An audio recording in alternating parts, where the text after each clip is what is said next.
এতক্ষণ আলোচনায় করছিলাম শুধু শুরুতেই, কিন্তু আসল বিষয়বস্তুতে ফিরে আসি। বিষয়বস্তু হচ্ছে পাপের পরিণাম বা কুপরিণাম, পাপের যে কুফল রয়েছে।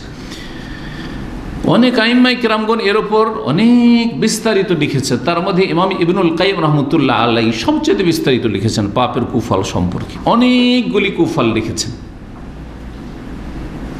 পাপের যে পরিণাম খুব খারাপ, পরিণাম খুব ভয়াবহ, বিস্তারিত লিখেছেন। আমি আজকে কয়েকটি আপনাদের সামনে তুলে ধরব অল্প সময়। প্রথম, মানুষ যখন পাপ করতে লাগে তখন আল্লাহ রাব্বুল আলামিনের তাজিম, আল্লাহর যে মহত্ব অন্তরে আছে একজন মুমিন মুসলিমের, আল্লাহর যে বড়ত্ব অন্তরে আছে, আল্লাহ আমার সবচেয়ে বড়, তিনি আমার রব, তিনি আমার সব কিছুর মালিক, তার শ্রদ্ধা, তার সম্মান, তার মর্যাদাবোধ যে অন্তরে একটা আছে, সেটা ধীরে ধীরে ধীরে নিচে নেমে যায়, কমতে লাগে, কমতে কমতে একেবারে শেষ হয়ে যায়। যখন শেষ হয়ে যায় তখন কাফের হয়ে যায়। জি হ্যাঁ, বদ্দিন হইতে হইতে বেদিন হয়ে যায়।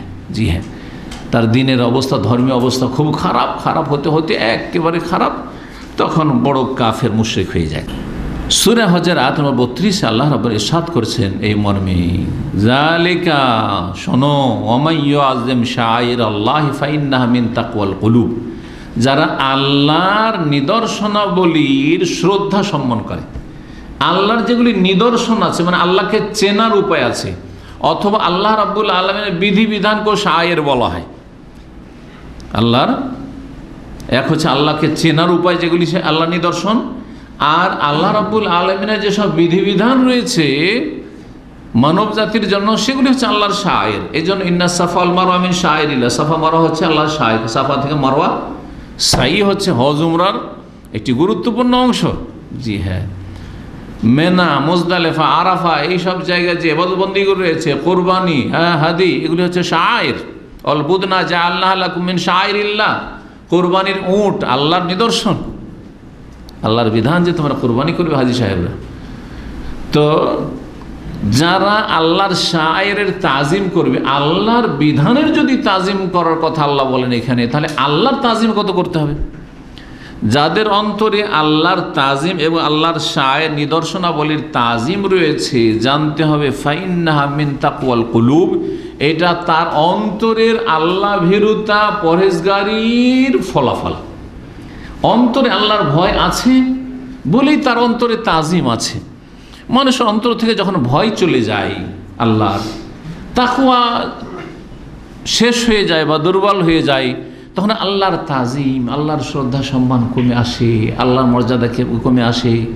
তখন তার কাছে তার স্ত্রীর মর্যাদা বেশি হয়ে যায়, তার সমাজের মর্যাদা বেশি হয়ে যায়, তার বাপ মায়ের মর্যাদা বেশি হয়ে যায় আল্লাহর চাইতে, রাসূলের চাইতে। এগুলোর উদাহরণ এক একটা দিলে ওতে আলোচনা করতে থেকে যাব। আমরা এত সংক্ষেপে আলোচনা করে অনেক কথা বলার চেষ্টা করি, যার ফলে কিন্তু উদাহরণ না দিলে মগজে ঢুকবে না। যেমন বলি আপনাকে, স্ত্রীর তাজিম, স্ত্রীর মর্যাদা আল্লাহর চাইতে বেড়ে যায়। স্ত্রী বলছে দাড়ি রাখতে হবে না, রাখবে না। কার মর্যাদা বেশি তার কাছে? আল্লাহর নাম স্ত্রীর। বাপ মা বলছে যে তোর অমুক মারা গেছে, তোর দাদা মারা গেছে, তোর নানা মারা গেছে, একটা ভোজ ভাজ কিছু করতে হবে। আল্লাহ বলছে যে বেদাত করতে হবে না, আর বাপ মা বলছে করতে হবে। কি করে? অনেকে হেদায়েত হয়ে কালকে একভাবে বলছে, সবাই যখন ধরলো তখন কি করবে, করে ফেললো। আপনার কাছে কার তাজিম বেশি? আল্লাহর তাজিম বেশি না আপনার বাপ মার তাজিম বেশি? মুখে না কাজে? বাপ মা বলছে যে 40 করতে হবে, 5 দিন একটা খাবার করতে হবে, একটা ভোজ করতে হবে, গোটা গ্রামবাসী খাওয়াইতে হবে। আর আল্লাহ বলছে কুল্লু বিদআতিন দালাল, কুল্লু দালালাতিন ফিন্নার। নবীর কথাগুলি আল্লাহর কথা। হ্যাঁ, কথা ঠিক কিনা? তাহলে আপনি যাবেন কোন দিকে? কার তাজিম আপনার কাছে বেশি? মুখে বললে হবে, কাজে দেখাইতে হবে। আগে আল্লাহর তাজিম, তারপরে বাপ মার তাজিম। সমাজে কি বলবে, দেশবাসী কি বলবে যে এরা কত কৃপণের কৃপণ, যে দাদা মরল, দাদি মরল, বাপ মরল, কিছু খাওয়াইলো না, কিছু করলো, খরচ করলো না। হ্যাঁ, সমাজের মর্যাদা তাজিম বেশি না সমাজের রবের মর্যাদা তাজিম বেশি আপনার কাছে? হাতে নাতে বুঝতে হবে, শুধু মুখে বললে হবে না। মুখে তো আমাদের বাঙালি মুসলিম সবাই বলে আল্লাহ বড়, আল্লাহ আকবার সবাই পড়ে, কিন্তু কাজের বেলা কারো কাছে কিছু বড়, কারো কাছে কিছু বড়, কারো কাছে কিছু বড়, গায়রুল্লাহ বড়, আর নামে শুধু আল্লাহ আকবার। মানুষ যখন পাপ করে তখন আল্লাহর তাজিম অন্তরে কমে যায়, দুর্বল হয়ে যায়, তখন আর তেমন কিছু লাগে না। পাপ আল্লাহর সামনে পাপ করছে, কোনো ভয় লাগে না। হ্যাঁ, আল্লাহ সম্পর্কে বেয়াদবি কথাবার্তা বলছে, আল্লাহর দিন সম্পর্কে ইচ্ছা মতো বলছে, একটু ভয় লাগে না, কিচ্ছু লাগে না।